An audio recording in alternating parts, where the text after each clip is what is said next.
matagutlo, matagadlaw. Adunay mga panghitabo dito sa kauluhan, panghitabo sa gawa sa atong nasod, ug adunay mga panghitabo dinhi sa atong dapit.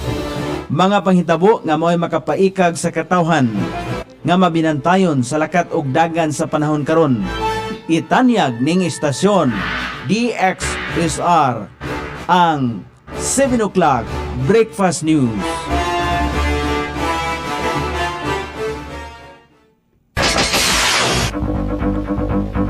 Ikala, kumusta? May buntag Iligan, may buntag Mindanao, may buntag Pilipinas. Adang Lunes karon pizza 10 nimbuan sa Agosto ning tuiga 2026. Sangan sa ato station manager Pastor Ruben Sulapas. Kini ang inyong KSR Kabisaya Nunebi. Ang muhatod sa balita sa alas 7. Og karon sa ulohang tudling sa ato mga balita, sobra 34,000 pesos nga syabo nakuha sa bayba sa barangay Tubod ning Dakbayan sa Iligan. 15 ka mga kabataan gibansay sa digital literacy pinagi sa skala. Integrated Halal Livestock Enterprise og AA Halal Slaughterhouse consultation gihimo alang sa stakeholders. Sa kauluhan, investigasyon sa PRA sa reclamation sa Taguig nalangan tungod sa sumala pay pagpanghulga ni Cayetano. State Auditor del Campo motubag sa mga susamang testimonya ni Wamel. Balita sa gawa sa nasod, tulo ka overseas Filipino workers sa United Kingdom nga si Ferrer, posibleng mga biktima sa hate crime. Balita sa kinabuhing Kristohanon, suspek sa pagkamatay sa 30 ka mga Kristohanon sa Nigeria, gipreso sa mga kasundaluhan. Kini ang uluhang tudling sa ato mga balita nga dalit kanato ning istasyon. DXSR 106.7 sa inyong FM dial. Ang bugtong radyo sa Dakbayan Siligan nga nagsibya sa balaang kasulatan. Pinasubay sa Inspired and Preserved, not simply dictated King James Version sa Anchor Broadcasting Corporation. O karon sa kompleto nga detalye, sikop sa Police Station 4 ang usa ka 46 anyos nga babae nga giilang alias Jamira human nakuhaan og gibanabanang 34,200 pesos nga kantidad sa gituang shabu sa gipahigayong bypass operation sa Purok Manga, Barangay Tubod, sakop ning Dakbayan Siligan. Nakuha gikan sa suspek ang usa ka sachet nga nagkantidad og 200 pesos og laing dako nga pakete sa gidiling droga nga motimbang og 5 gramos nga nagkantidad og 34,000 pesos. Giangkon sa suspek ang maong illegal nga droga o kasamtangang gidetain sa Police Station 4 alang sa pagsangat sa kasong paglapas sa Republic Act 9165. Gitudloan ang 15 ka mga out of school youth nga nahimong benepisaryo sa Sharing A Computer Access Locally and Abroad skala kabahin sa mga digital skills o mga oportunidad nini. Tumong nini nga himuon ang mga out of school youth nga andam, kompetitive o produktibo sa komunidad. Ang skala usa ka programa nga nagtumong nga mapalambo ang digital literacy o mapalapdan ang kahigayunan sa mga kabatanunan pinagis paghatag kanila o kahibalo ingon man kahanas sa paggamit sa teknolohiya. Pinagiusab nini ang mga benepisyaryo makabaton og digital skills nga makatabang kanila sa pagpangita og trabaho, pagpadayon sa ilang edukasyon og pag-andam alang sa nakalainlaing oportunidad sa umaabot nga panahon. Nagpasalamat usab ang City Social Welfare and Development Youth Division Department of Information and Communications Technology DICT alang sa hapsay nga pasilidad nga gigamit sa pagbansay. Ang LGU Iligan padayon sa paghatag og mga daghang oportunidad alang sa kabatanunan ilabi na sa mga out of school youth aron mapalambo ang ilang kaugalingon og maandam sila alang sa mas hayag nga kaugmaon. Gisugdan sa lokal nga kagamhanan pinagi sa City Agriculturist Office ang lakang aron mamahimong sentro ang syudad sa lokal nga produksyon sa certified halal beef o livestock. Pinagi sa gipahigayong konsultasyon kabahin sa Department of Agriculture o mga lokal nga stakeholders, planong itukod ang Halal Enterprise Development Program nga mag-atiman sa pagpaliwat o pagproseso sa mga baka o wagyu. Sumala sa sukdanan sa halal, gipresentar usab sa maong tigom ang supply agreement alang sa katol o sorghum nga himuong pagkaon sa mga binuhing baka.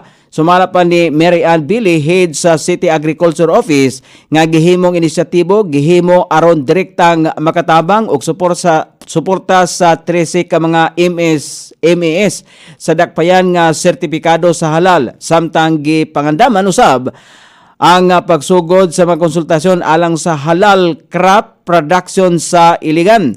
Ang halal slaughterhouse nga adunay 13 ka mga hektarya nga land area itukod dito sa barangay Kiwalan nga gigahinan og 100 milyones pesos gikan sa Philippine Rural Development Project, Scale Up og sa LGU Iligan.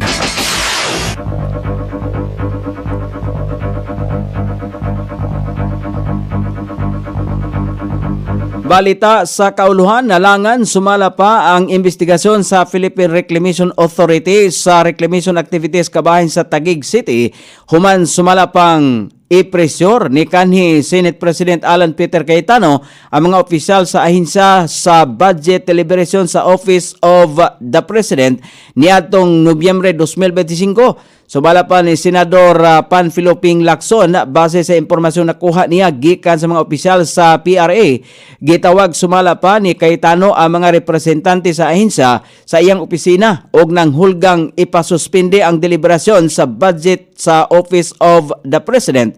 Sigon pa ni Lacson, nahimong hinungdan kini aron mapresyor ang mga opisyalis sa PRA og hingpit ng nalangan ang ilang investigasyon sa reclamation sa Taguig.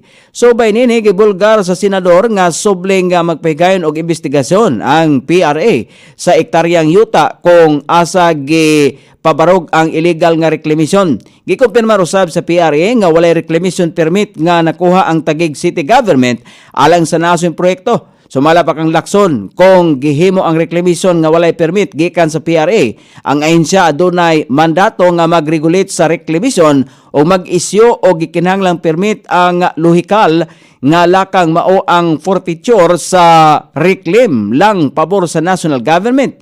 Sumala pa sa gisulti ni Lacson nga anaa sa ombudsman na ang mga dokumentong nakalap nila kalabot sa mga sumala pay anomalya sa flood control project sa Taguig. Lakip na ang mga case study o affidavit sa mga testigo.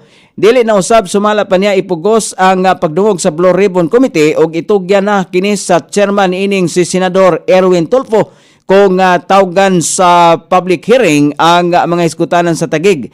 Bisan pa man ini gisulti ni Lacson nga mahinungdanong maimbestigahan ang mga aligasyon tungod sa padayon nga nakasinati o pagbaha ang mga residente samtang bilyon-bilyong piso ang gigahin alang sa flood control project. Gilaumang magpadayon si State Auditor Silene De Los Campos sa audit trail sa Office of the Vice President o sa Department of Education, DepEd. Kalabot sa paggamit sa 612.5 milyones pesos nga confidential funds. Sumala pa kang House Prosecution Spokesperson Attorney Benjamin J. Tolosa Jr., tubagon ni Del Campo ang mga pangutana mahitungod sa mga sunod nga lakang sa audit, lakip na ang notice of disallowance. Nauna nang mitestigo si kanhi State Auditor Roderick Wamil kabahin sa mga audit stage o dokumentong personal niyang gihuptan. Busa gilimitahan niya ang iyaang testimonya sa mga panghitabo ayha siya mipahawa sa Commission on Audit. Sumala pa kang Tolosa, dili sa pagsubli sa testimonya ni Wamil ang pag-atubang ni Del Campo tungod kay siya ang mihulip sa mga mosunod nga bahin sa audit. Gilaumang maghatag si Del Campo og kaugalingong testimonya mahitungod sa mga nahimong lakang og record sa kuha sa pagpadayon sa audit sa confidential funds. O karon sa balita sa gawas sa nasod, gipamahayag sa Department of Migrant Workers nga posibleng biktima sa hate crime ang tulo ka mga overseas Filipino workers si Ferrer sa nasod sa United Kingdom. Apan giimbestigahan pa sa naasoy panghitabo. Gituan sa mga pulis nga ang pagkabiktima nila adunay kalabutan sa hate crime. Ang usa kanila anaa sa ICU samtang nakatagamtam lamang og minor injuries ang duha ka biktima.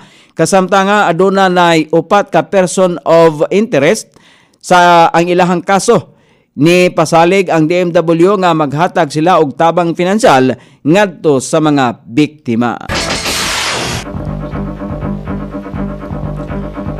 O karon sa balita sa kinabuhing Kristohanon, giaresto sa kasundaluhan sa nasod sa Nigeria ang 48 anyos nga lalaking Fulani Muslim tungod kay mao ang posibleng suspek sa pagpanglutos o pagpatay sa 30 ka mga Kristohanon. Naaresto ang naasong suspek human nga nagpahigayon og intelligence operation ang naasong mga kasundaluhan. Gipamahayag sa kasundaluhan nga adunay ebidensya sila nga gihuptan nga magpamatuod nga adunay kalabutan ang naasong suspek sa pagkamatay sa 30 ka mga Kristohanon. Ang naasoing suspek kasamtangang giimbestigahan mahitungod sa naasoing pagpanglutos. O karon sa kahimtang sa dagan sa panahon, ang Mindanao makaangkon og init nga panahon. Southwest monsoon ang makaapektar sa southern o western section sa Luzon o sa western section sa Visayas. Ang tropical cyclone nga gibantayan sa Pag-asa ana karon sa nahimutang sa gilayong 2,515 kilometros sa silakang bahin sa extreme northern Luzon. Nagdala kini og gikusgon nga hangin nga 65 kilometros matag oras nga dunay pagkuso-kuso nini nga 80 kilometros matag oras. Nag-irog kini sa gikusgon nga 25 kilometros matag oras. Wala pay direktang epekto sa nasod nga Pilipinon ang naasoyng gibantayang daotang dagat sa panahon. Ang mga dapit sa Benguet, Zambales, Bataan, Metro Manila, Ilocos Region, ubang bahin sa Cordillera Administrative Region, Nueva Vizcaya, Tarlac, Nueva Ecija, Pampanga, Bulacan, Rizal, Cavite, Batangas, Oriental Mindoro, Occidental Mindoro, Western Visayas, ubang bahin sa Cagayan Valley, ubang bahin sa Calabarzon, ubang bahin sa Mimaropa, Camarines Norte, Camarines Sur, o ubang bahin sa nasod nga Pilipinon, makasinati gihapon o ginagmay mga pag-ulan, manag-umon nga kalangitan, pagpanalugdog, pagpangilat, ilabi na sa panahon sa kapunon, kiniepekto sa southwest monsoon o localized thunderstorm. Sukod sa temperatura, dinhi sa Dakbayan Siligan, ang kabugnaon ana sa 24 ug ang kainiton musangko sa 28 degrees centigrado. Ang adlaw misilang kaniya sa alas 5:41 ug musawop unya sa alas 6:22 sa sayong takna sa kagabhion. Inyong nabati ang kinatibok ang hanay sa balita sa alas 7 nga dalit kanato ning istasyon. DXSR 106.7 sa inyong FM dial. Ang bugtong radyo sa Dakbayan Siligan nga nagsibya sa balaang kasulatan. Pinasubay sa Inspired and Preserved. Not simply dictated, King James Version sa Anchor Broadcasting Corporation. Sangan sa tigsuat sa atong balitang internasyonal ug sa kinabuhing Kristohanon, Pete Jan sa balita lokal, Coney Island. Sa ato station manager, Pastor Ruben Sulapas. Kini ang inyong ka-isar kabisaya Nonay B. Magpasalamat og moingon, maayong buntag, Iligan.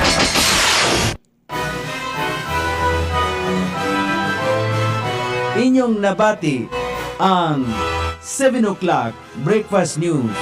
Hangtod na usab og mga lawa sa samang takna o sa samang istasyon. Daghang salamat sa iyong pagpaminaw ug maayong buntag.